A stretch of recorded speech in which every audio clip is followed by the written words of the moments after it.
અમદાવાદના બોપલમાં એએમટીએસના ડ્રાઈવરે સર્જેલા અકસ્માતના મામલે ડ્રાઈવર નશામાં ધૂત હોવાનો મુસાફરે દાવો કર્યો છે।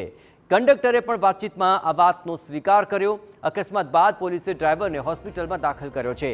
ડ્રાઈવર નશાની હાલતમાં ન હોવાનો ડોક્ટરે દાવો કર્યો, પણ એએમટીએસના હેલ્પલાઇનમાં ફરિયાદ કરનાર મુસાફરને ખૂબ જ કડવો અનુભવ થયો હતો।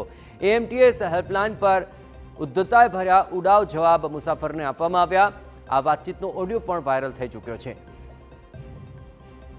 60 જણા હતા, 60 જણાને એક્સિડન્ટ થઈ જાય તો જવાબ કોણ આપત? એએમટીએસ આપત? આ 60 જણા તમે એના પર ક્લેમ થાય છે, તમે લોકો સાથે આવી રીતે રમત રમવા માંગો છો? મને કમ્પ્લેન નંબર આપો તમે। અત્યારે મેં ઓનલાઈન કમ્પ્લેન કરી છે। મેં આ ફોન કરીને તમે ફ્લાઇંગની ગાડી આવે છે ભાઈ, બરોબર? ફ્લાઇંગની ગાડીની મારે રાહ ના જોવાની। મેં તમને ફોન કરીને કમ્પ્લેન કરી છે, મને કમ્પ્લેન નંબર જોઈએ છે અત્યારે।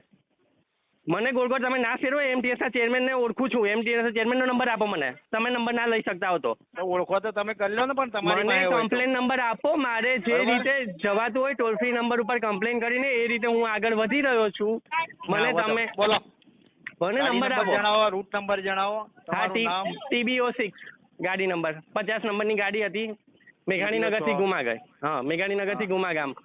હા હા, મારું નામ વૃષાંક જાની, સામાજિક કાર્યકર। બીજું કઈ પરિચય આપું? વૃષાંક જાની, માપમાં રહેવાનું।